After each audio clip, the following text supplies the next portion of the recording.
Your turn.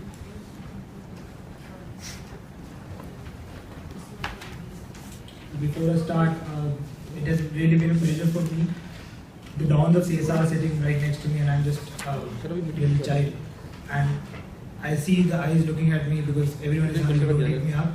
Well, before starting, when I came here, I thought that the Union Minister for Rural Development actually just launched a program wherein he's looking at creating around 10 lakh skilled youth by the next 3 years. So I thought, okay, so we are looking at a lot of skilled youth, but why aren't they getting employed? I thought there might not be any job, but since I've been hearing a lot of speakers since morning, many of you said that there are no skilled laborers available.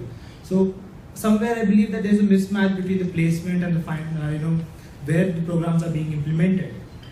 Now, looking at the theme of the session and looking at the theme of the whole conference, inclusive society, all of us development sector professionals, aim for that. For us, it's a utopian concept.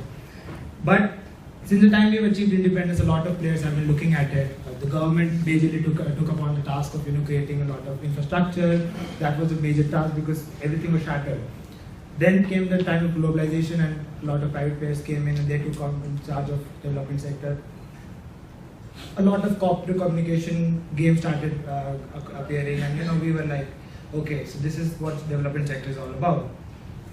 Ultimately, we are looking at government creating a good infrastructure for us. A lot of PSUs are creating good infrastructure. Private players creating parallel systems which can actually feed into the government infrastructure. Now, if we look at the 4 E's, for me, there's one E definitely missing. I'm from an environmental background, but I won't talk about the environmental background. Empowerment.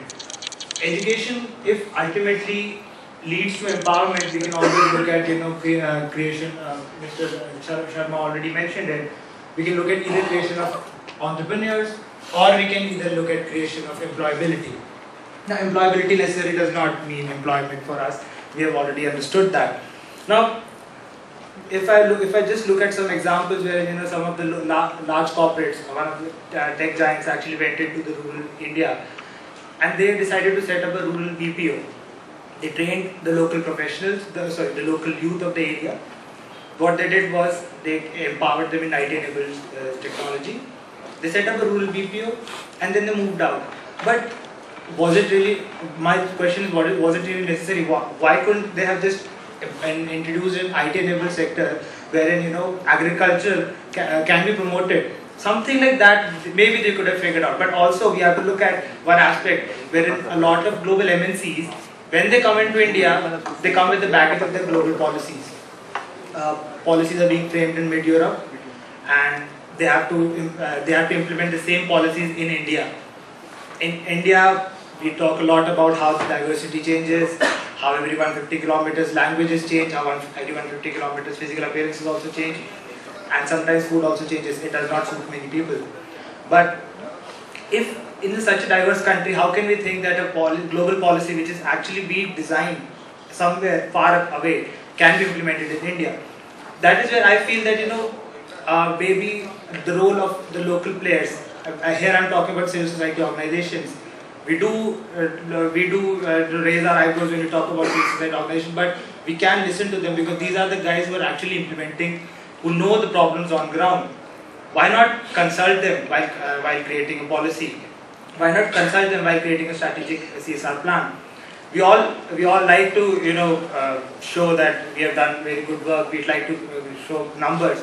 One of the numbers was that around 60, I think it was Mr. Sumani who said that around 60% of the youth is around under 35.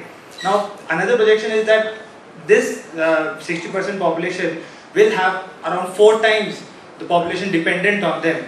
We have to look at creating jobs for them. And I think scaling is definitely one of the aspects, but finally, ultimately, we'll have to look at creating entrepreneurs, and more than that, we'll have to look at creating social entrepreneurs. I won't take much of your time. Thank you. Thank you very much. Thanks, Supriyan. That was very, very aptly put, social entrepreneurs. So now, only I stand between you and the lunch. And after that, you will